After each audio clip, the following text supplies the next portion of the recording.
Comme de nombreux pays dans le monde, Singapour est confronté à une absence massive d'eau potable. Entourée par la mer, la cité-État n'a pas de nappe phréatique exploitable et est contrainte d'acheter de l'eau potable à son voisin malaisien. Mais la ville de 5,7 millions d'habitants entend cependant devenir presque autosuffisante. Grâce à ce système de recyclage, l'eau des égouts de Singapour fournit déjà 40% de ses besoins actuels, alors qu'en France, moins de 1% de l'eau usée est recyclée. Cette expatriée française à Singapour a désormais l'habitude de boire cette eau des égouts transformée en eau potable. Mais l'eau est tellement traitée qu'elle en a perdu sel, calcium et magnésium. Donc on met un petit peu de bicarbonate de soude. Comme nombre d'habitants de Singapour, Isabelle Laurence rajoute elle-même les sels minéraux nécessaires. Bon, c'est un goût absolument normal, il n'y a pas de... Et le fait de savoir qu'elle est retraitée des toilettes, ça ne vous inquiète pas plus que ça? Non, pas plus que ça. Non. Et puis quand on a soif, on ne se pose pas de questions. On y va directement. Donc hop, il faut penser à chaque fois aux sels minéraux. On ne le fait pas forcément systématiquement, mais pour une carafe comme ça, le matin, hop, on la met au frais et au moins elle est prête à être consommée. Derrière cette eau recyclée, une entreprise publique, New Water, littéralement la nouvelle eau. Dans cette unité arrive l'eau des toilettes, des douches, des machines à laver la vaisselle ou le linge. Des eaux d'égout, généralement rejetées dans les océans, que Singapour réussit, elle, à valoriser.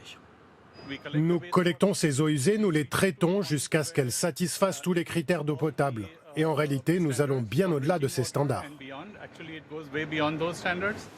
Un système de filtration à plusieurs milliards d'euros, avec 3 étapes distinctes, dont la dernière, des filtres avec des ultraviolets qui détruisent les dernières impuretés. Les ultraviolets, en fait, c'est quelque chose qui désintègre totalement les virus et les bactéries. Donc, en fait, ça les tue. Et après, on est 100% sûr d'avoir de l'eau pure? Absolument.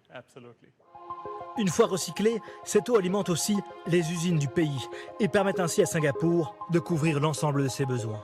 Cette eau, produite selon les critères de l'Organisation mondiale de la santé, Singapour a décidé de la promouvoir en lançant un produit grand public très consommateur d'eau, la bière. Dans cette brasserie locale, 10 000 litres de bière ont été fabriqués uniquement à base d'eau recyclée provenant des égouts de Singapour. Pour cette bière en particulier, nous avons utilisé 100% d'eau, sans additifs. Pourquoi? Nous voulions garder le goût le plus neutre possible. C'est pourquoi nous avons imaginé et choisi ce style de bière, une bière blonde tropicale qui respecte au maximum le goût naturel de l'eau et qui met l'accent sur le malt et le houblon. Cette bière est une édition limitée, mais elle a permis de faire connaître à Singapour et à travers le monde les usages possibles des eaux usées recyclées. Ça, c'est le futur. Pas uniquement pour nous, mais pour tout le monde. Je pense que l'eau recyclée fait partie du développement durable. Il viendra un temps où l'on sera véritablement obligé de consommer de l'eau recyclée. D'ici 2060, Singapour espère que plus de la moitié de l'eau consommée ici soit de l'eau usée recyclée, et ce alors que plus de 80% des eaux usées dans le monde sont aujourd'hui rejetées dans la nature sans aucun traitement.